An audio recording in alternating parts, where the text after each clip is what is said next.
You have entered the fail zone. What is up? What is going on? Michelle, the Share Marketer here. Welcome to Failures Are Individual Lessons. This is a podcast where we get raw and uncut about our failures and our mistakes with the end goal of realizing that these mistakes and failures are simply lessons. And this is so critical to our growth and the direction we want to take in our life, because so many times, if we have the wrong perception of our mistakes and our failures, we can wallow in doubt, we can hang out in guilt, and we can be immobilized and not want to move forward in our dreams and our goals. And that's why this podcast is existing, because I want people to shift their perspective, see the mistakes that they make as a lesson, and move forward with what they have to do in their lives. Now, that said, I've told you guys from day one that I wanted to bring guests onto the podcast. And baby, I have got an amazing first interviewee for the show. Now, let me do a little housekeeping first. If you are listening on anchor.fm, I am going to have the YouTube link, because we are also recording this on YouTube. If you're watching on YouTube, I will have the anchor.fm link, but I'm also going to have my guest information, all his contact information, where you can reach out to him. I will have that in the description area on each platform. Now, let me tell you a little bit about this amazing guy. And I want to give you a little background, and I'm going to have him give a little background as well, because, you know, when you share mistakes that you've made, you can get vulnerable. And I want you to get a feel for who he is. And so this young man is, he is known as the leader's coach, okay? He helps business owners get transformational results in their business. He has, he's grew up in England, and he's lived in Canada for the last 10 years. He's been married for 4 amazing years to his wonderful wife, and he has been just recently got onto the social media platform. And if you check out his Facebook videos and his posts, you will see that this guy is no joke. He has got some wisdom and some amazing content that is really helping people out. That said, I want to bring on the show Mr. Jesse Shan. Woo! What's up? What's up? You are too effing kind to me. That was so awesome. Thank you. Thank you so much. It's great to be here with you. You're welcome. You're welcome. So I wanted to, first of all, let you know how much I appreciate you being here, because as the amazing coach that you are actually in the middle of a boot camp where you have not really had much sleep, but you're taking time out to be on this podcast. And I greatly appreciate that. Can you tell us a little bit more about your business wins, and then what you've actually been doing where you haven't been getting any sleep? Oh my goodness. Yeah, Michelle, this has been off the hook, outrageous, next level. And if you want to be the best in whatever you're doing, you have to be with the best, right? And this is all about power of association. It's about proximity. It's about rubbing shoulders with people who have results that you're aspiring towards. And we all start somewhere, right? No matter what it is that we're doing. And at some point, perhaps we take a real keen interest, a real big passion ignites inside of us. And we're like, yes, this is what I want. I want to do this. I found my calling. It's my purpose, what I need to do. But how do I get that? How do I get to where I really want to be? And so this is what the bootcamp's all about. It's about taking what you have, as imperfect as it is, because it's a beautiful place to be, and really start elevating in the areas that you wish to climb towards, in all honesty. So this is all about, how do I go from A to B? How am I more efficient? How do I become more excellent in the areas that I wish to pursue?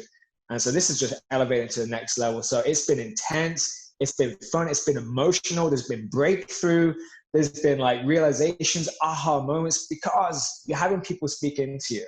You're having people really tap into that deep core inside of you. It's like, what the heck is holding me back from, taking the next step here? Why am I doing this? Why am I not implementing this? If I know I want this result, then what is holding me back? And so this is what bootcamp's all about. If you're familiar with like the Navy SEALs and this kind of stuff, or the US Marine Corps, they have like, what is it, like the Hell Weekend or whatever? I can't remember the name of it, but you have to ring the bell if you want to quit. You know what I mean? Because it just freaking breaks you. And in a positive way, like we only work with the best because that's all we expect is you're going to be the best version of yourself. And so this has been just an amazing, powerful weekend. Well, but hey, I'm great to be here with you right now. well, and you know, I like what you said, because if you're going to inspire people and help them to transform by you actually going through that yourself, that's even more powerful, because now you know what they're going to feel, but you also know, you know what? No excuses. If you want this, you got to know what you want to do and where you want to go. Now, what I didn't mention was you spent almost half of your life in the restaurant industry. And I wanted to ask you, what kind of made you move away from that industry into, oh my gosh, what made you move into the arena that you are in right now? Yeah, man, you talk about transformation. I just want to revisit that really quick, because if I'm even to expect, and this goes to everyone too, if you're even expecting anyone to pay attention to you or listen to what you're doing, you have to have gone through those kind of motions yourself, right? You do not want to be this person who's like, oh yeah, you need to go do this, and you've never even done it yourself. It's cheap, it has no integrity, and there's no buy-in there, okay? So it's really being the example. And so that actually links to this next part of the transition I made. Restaurant industry for over half my life. It makes me feel sick when I say that, because I'm like, man, I'm only 33 years old, and half my life over has been spent in this one industry, from dishwashing to bartending at 17, to running my first pub when I was like 18, 19 years old, which is just crazy, to moving across the continent, like across the world, to bartend again, running restaurants, so on and so forth. Like, it's all I've ever known in when it comes to work, in all honesty. Now I've tried roofing and some trade stuff like that, but it's like, it's not my cup of tea, right? You know, very British of me. But the transition was that I got engaged to my beautiful wife, as you mentioned, right? We've been together, known each other for 5 years, married for 4. And that's when the light bulb went off, and I was like, man, I'm going to be a husband soon. I might even be a father. Things changed, right? Priorities shifted. So I need to step up to be a man, to be able to provide, to maybe not send my wife to work if that's what she wants, at least have options and choice. And in that restaurant industry, whether you know this or not, it can be taxing physically, emotionally, because there's so much partying involved. Everyone's connected. It's like late nights. For a single guy, it's actually pretty fun. And I learned tons in this industry, like I really did. But it got the better of me.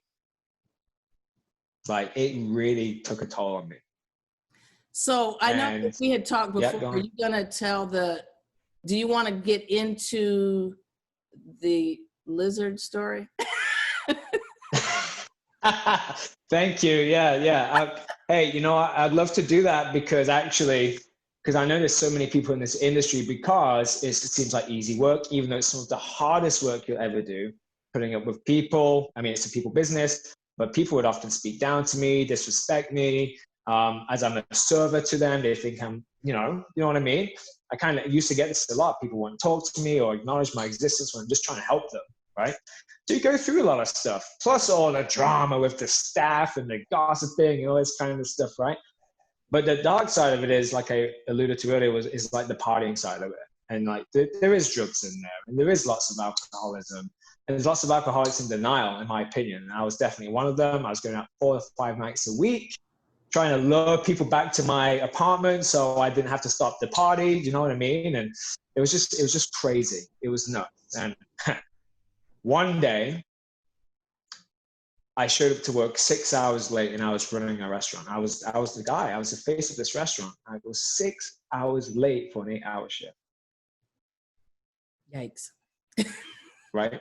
And this was the night before. I was drinking bottles of wine on my own and doing drugs until like 9 a.m. That's why I was late. Right? And so having that as my association of, this is what we do. It's fun. We party. We're all kind of locked in together. This is our life. We're family. You always hear that in the workplace. We're family here. We're family. It's like, man, we were just convenience. Just convenience. Wow. Right? So I think I painted the picture. It took a big toll on me. The physical part of it, and the side of the story I never told you, was that I came out of 2 serious relationships back to back, which expanded 8 years. Expanded 8 years of back to back relationships. And at this one moment in my life, I messed up another relationship, which is why I'm now alone in one of the biggest continents on the planet. And it was around my birthday season. It was Christmas was coming around the corner. I'm stressed out. I'm overworked, underslept, under nutrition because I wasn't eating properly. Barely had money in my bank account. And I'm alone for the first time ever in one of the biggest countries in the world. And something happened to me. Something happened to me that I don't know what it was. The doctors couldn't even explain what it was. They had no idea what was happening. And what happened, Michelle, was this lizard man started to emerge. I laugh about it now because I'm past that. But what happened was there was this rash which broke out all over my body. It was on my face, my arms, my legs, my butt, like everywhere. And when I say everywhere, everywhere. And this was coming out of 2 relationships, like I said, I know I messed it up. It was my mishaps. It was my bad choices. I was not a bad person. I just did stupid stuff because of my association. I thought this was okay. It was justifiable, right? It's not an excuse. It's just where my head was at. And so this rash had materialized and manifested all over my body. I'm the man of this restaurant, people looking to me for leadership, for direction. And I'm inside just dying, no self-image, no self-confidence, nothing. And I thought, I am being served up for the crap and pain I've put people through. No one will ever love me again. I felt hideous. I felt absolutely horrible. I wouldn't leave the house. I get emotional thinking about it now because getting back to that moment when you do this, when you remind yourself of those situations that you go through, it's like, man, you really start to resonate with that feeling back in that time, right? And so I wouldn't leave the house. I wouldn't even go to the supermarket. I stopped going to the gym. The only time I would go to work, leave the house, is when I went to work, and I hated it. I absolutely despised who I was. I was like, this has to change.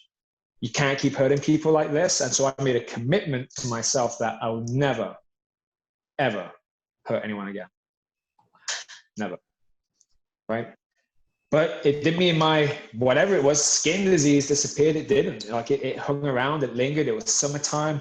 Everyone's wearing shorts and tank tops, and I'm fully clothed, long sleeves, just like feeling so uncomfortable in my own skin, right? And this wasn't too far after I met my wife today. When I knew no one would love me, and when I knew people would judge me because of how I looked, that was the story I was playing in my head. No one's ever going to look at me. No one's ever going to, want to be with me. But when I first saw her, I was like, man, who is that? Who is that? I love her. And my friend looks at me, he's like, you don't even know her. Are you crazy? And it took me over 3 weeks to say hello. I had no game. I had no self-image, no confidence, nothing. How could I say the lizard man, I'd start labeling myself that anyone would even pay attention to me? But I was wrong, right? I was wrong. Because after 3 weeks, I said hello, and then we started chatting, and we went from there. And I even shared with her, like, no one would ever love me like this. I feel hideous. Like, I remember showing her, like, exposing parts of my bodies, like my legs and stuff, what was actually underneath the clothes and material. And she told me, I'll always love you. At one point, she told me, like, I love you. And this was right around the time I was leaving to go to England, which is crazy. And it's in that time when I was in England, we actually decided to get engaged. And then fast forward 8 months, we were married, right? And so this was really what started to get the gears turning. What am I actually doing with my life? This restaurant is destroying me. I'm engaged now with someone who really I just met a handful of months before. Like, it was a whirlwind of a relationship. We met in September 2015. We were married September 2016. Like, it happened pretty fast. And there was lots of headbutting, lots of like we were still finding out about each other. We were still learning what makes each other tick, right? So there's lots of discovery, put it that way. But that was a transition there. So my life sucks at the time. Right? This is very destructive. I'm not getting paid what I know I'm worth. I know I can do more. And now I'm engaged, right? Now I'm engaged. I have to. It's because we don't get what we want in life. We get what we must. Let me say that again. We never get what we want in life. We get what we must. And so for me, a must was I have to change. Wow, that's good. I have to change now. I never went to school or college. Well, I did, but I went into it because of an influence, which was my mother. I picked up a guitar. She said, you need to go to music school, even though I was really good at geography, English, science. Like I was good at all these things. Like I was really good. And somehow I ended up in college playing music. Whatever, right? It's part of my story. Here's a lesson here. Okay, maybe I'll wrap it up at the end actually and bow tie this one up. But oh, this is good. This is good. Yeah. So, like I said, I'll repeat that one more time. You never get what you want in life. You get what we must have. And so, like I said, I needed to change. And a couple of years before I met my wife, someone had asked me this question, and it went like this. I was in a restaurant at the same place I was working before, and I served him a margarita, and he said, "So, do you ever keep your options open?" He was an Aussie. And I'm sitting there and everything's going through my head like, okay, I'm in Canada. I can't go to school here, can't afford it. Currently working in this restaurant, have always been in restaurants, can't see myself getting out of them. Yeah, I keep my options open, absolutely. And that led me down this path of potential. I never actually followed through on it, but it opened up ideas to me. I started reading personal growth books. Like first book I ever read in this area was Rich Dad, Poor Dad. And then The Business of 21st Century, good old Robert Kiyosaki. And it just opened up more questions for me, actually, more than anything. I was like, okay, this is great. I understand these cash flow quadrants, the E, S, B, and I understand that. But how do I get to the other side? How do I get to the B or the I? I mean, I don't get it, right? And so this is when I realized without realizing it is that we only know what we know so far, right? We only know what we know based on what other people have shown us, what they've told us, authority figures in our life, mom, dad, best friends, teachers, all this kind of stuff. And we only know what we know. So now I've been handed this book. It opened up this realm of I know I don't know about this stuff, but I'm interested in it. And then it went from there. I actually entered this realm of I didn't even know I didn't know. It's a blind spot, right? Wow. I had it was inconceivable to me that this was actually a route you could take. It's not just 9 to 5, it's one way of making a living, but you can actually start to create a business for yourself. And of course, the answers are all out there if you look around. Like people have developed coffee shops, sandwich shops. My mom and dad were entrepreneurs back in England. They had hotels. My whole family had hotels, in fact. So I saw it, I just wasn't paying attention to it, right? So our minds are fantastic because there's so much information that comes at us, like 11 million bits come at us every second, but we only take in 128 bits of that, right? So everything's around us, but we're just not seeing it necessarily. Because what we value, and I didn't value personal growth, I didn't value freedom, I didn't value, developing myself, I didn't value that, I didn't even know it was a thing. But what you value is really what you turn your attention to. Everyone's heard the saying, where your focus goes, energy flows. And so what you're focusing on, whether that's scarcity or abundance, whatever, you're going to get more of that. And it sounds so corny, law of attraction, or call it whatever you want. But it is so true. It really aligns, right? It really aligns. What you focus on grows bigger. That's right. And so I'm focusing on all the problems, you know what I mean? Like no one's ever going to love me. I party too much. I love smoking weed too much. I love doing all this. I'm focusing on the things which don't serve me. And maybe someone listening right now is doing something similar. So what changed? My focus changed. I must change. I need to figure something out. I became a solution seeker rather than a problem finder. Ooh, I like that. Right?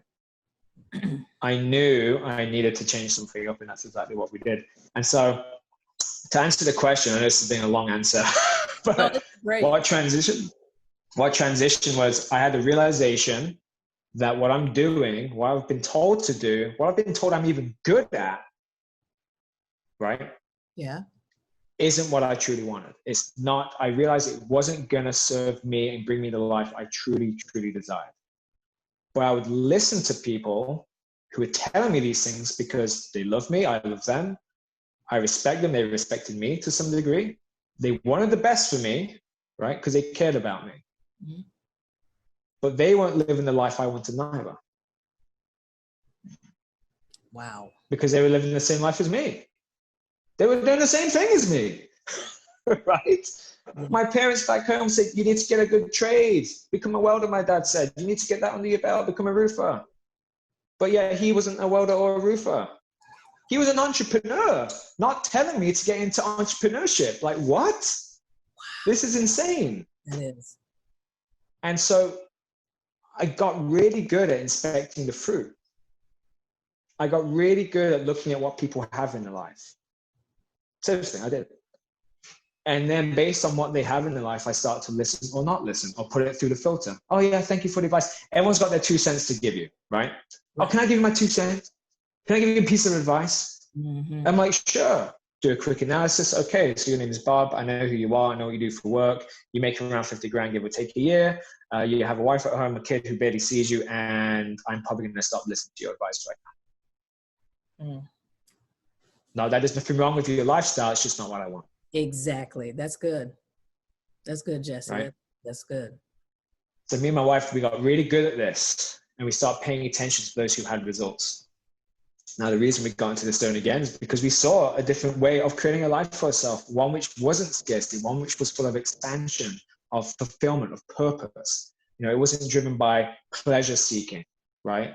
I learned this hard lesson here that often temporary pleasure leads to permanent result, right? Temporary pleasure often leads to permanent result, and it's like permanent regret of that result, actually. Dropping bombs. I made some mistakes because I did a temporary pleasure seeking in that moment, and it led to a permanent regret in my life. And I did this a few times, actually. The Shans are slow learners. You know, we have to learn the hard way sometimes, but if anyone can learn from that, is that don't get wrapped in this kind of pleasure seeking. Like, if you have to pleasure seek, we can go out Fridays and Saturdays and go barbecuing on Sundays because you're missing something. You need focus in your life. I needed focus in my life.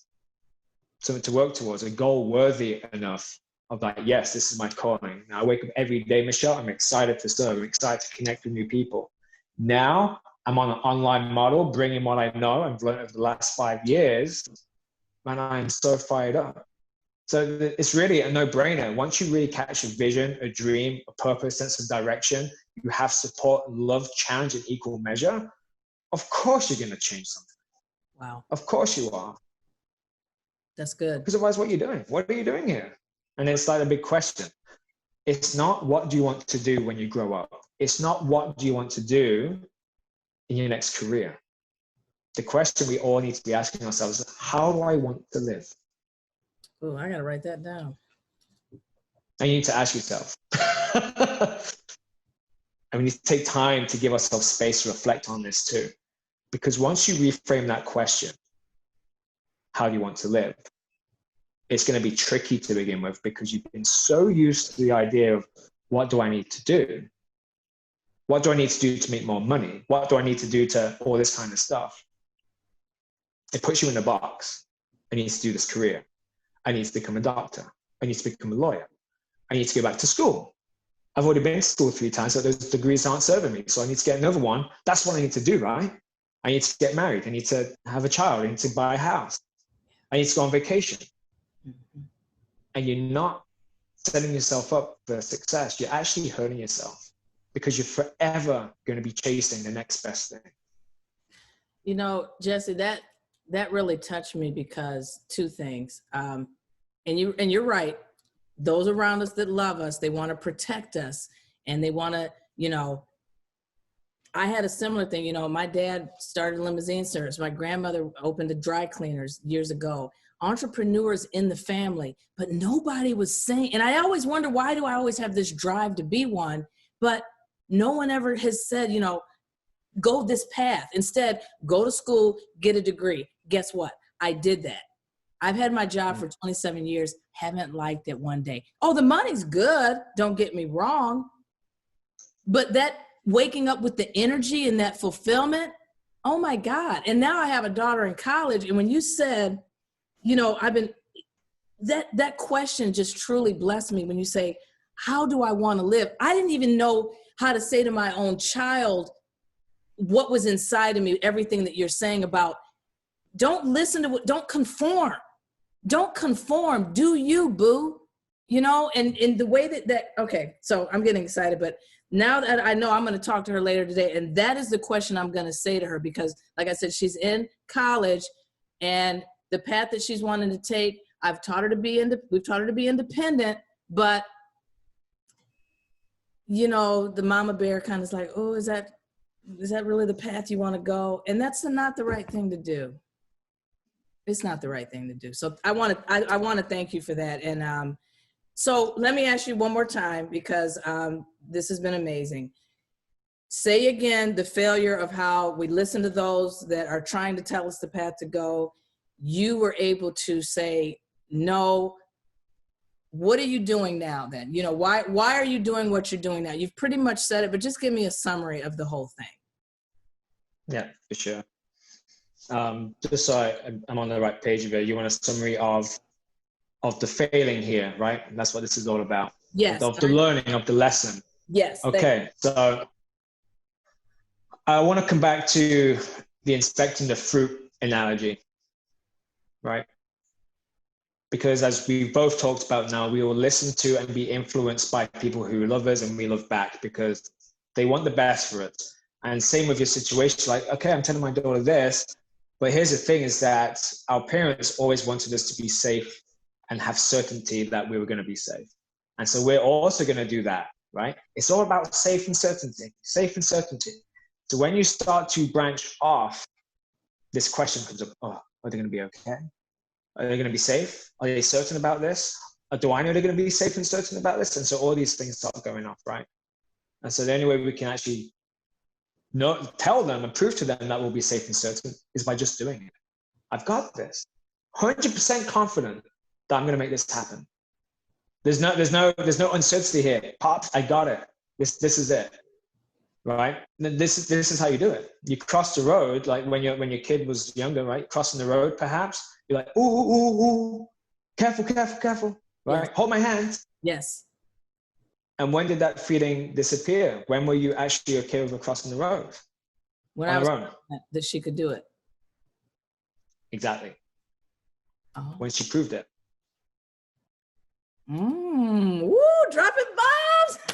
I love it. This guy's good, I told you. Okay. So back to the failing and the learning is that for too long, I listened to people I loved, like I said, but they never had the result that I truly wanted. They weren't living the lives I wanted. They didn't live the lives I looked up to and aspired for myself. You don't have to look too far to see the kind of life that someone's living in the workplace. So you have an amazing boss, amazing character, but then the lifestyle doesn't match up with how you want. Then man, you got to question, what am I doing here? Do I want what he has? If this is as far as I can go with this, do I really want to trade places with this person? If the answer is no, then I think you need to switch it up. And so I learned this. I learned that hanging out with a certain association is power of proximity, it's power of association. One of, if not the most powerful force on the planet, my opinion. You got to change your tribe up. You got to find the people who are going to elevate you. As I often say, if you look around your closest friends, you know you'll be an average of them. Everybody knows this. And if you don't, you know now. You will become an average of your 5 closest people. And if you look at them objectively and you do not get inspired by them, you are not in a friendship circle. You are in a jail cell. And they will hold you back because they don't want to see you succeed. They don't want to see you elevate to the next level because then they'll feel bad about themselves. Wow. How dare you get better? How dare you go for success? Who do you think you are? Trying to be better. That's the okay, truth. Well, I'm getting better. You're choosing to stay there. That's fine. I'm out there to win because my life, my future, my legacy depends on it. That's the bomb. So you gotta find these people. And until we know who these people are, we will keep running and making the same mistakes over and over and over again, which is why the question, how do you want to live, is going to change everything. Well, if I want to live like the lifestyle where I get to see the world and travel and see all the beaches and scuba dive, have all the best food and experience the rich cultures, then I need to figure out how to do that, which means I need someone who has maybe got that or done that or experienced that. And I tell you now, you're not going to find that if you're more focused on what do I want to do for the rest of my life? What do I want to do for free? You will not find it. Wow. It's an illusion. It's not real. Wow. You just So this is something my wife and I, we're going to do this, is we're going to raise our kids up with that question. So what do you want to do? I mean, how do you want to live when you grow up? It reframes everything. It's all about framing. That is amazing, Jesse. I mean, I know we're coming up on time here, and yeah, I knew when I asked you to be on here, it was going to be amazing, but you have blown my mind. I mean, dropped the mic quite a few times, and I took some notes, and I'm really excited to get, give your information out for people to reach out to you. I have the link and everything right in front of me, but it's no need for me to even say it because it's going to be easier to just put it in the description and they can click it. So that's what we're going to do. And I did ask you for a quote that you live by. You have it there for me? I just clicked the wrong button and hit record off. Now it's back on. Yes. Oh my God. Mm-hmm. Okay. It is. Okay. The secret of your success is determined by your daily agenda. Agenda. That's right. Okay. So for those of you that were watching and there was a little glitch there, I accidentally hit the wrong button trying to find the quote, but we're back. So that I had asked Jesse to share a quote that he holds dear and that he lives by, and it is by John Maxwell. And the secret of your success is determined by your daily agenda. And when you're asking yourself, how do I want to live? That falls right in line with that. 100%. So, anything else you want to say? Because I am pretty much speechless on everything that you've shared. No, because who can't relate with this? Who can't relate? This is our society where the way that we're said to do things, we pass it on to our kids, even if we have this burning desire to go another way or we don't even know how. I mean, that's why I'm kind of on this path of pursuing my passion at 50 years old, because I've done the whole work the 9 to 5. I did the schooling. I did what I was told to do, but I haven't been fulfilled. I don't wake up excited to go to work. But I tell you what, now that I've been on this journey and this, when you talk about being around the right people, the group that that we are a part of, you talk about power, baby. I mean, inspirational, gets you motivated. You see people doing great things. You can't help but want to emulate that. You just can't help but emulate that. So what you said about proximity is spot on. It's spot on. Yeah. So again, thank you. Thank you so much for being here. And as I always say, you guys, keep your head up and keep moving forward.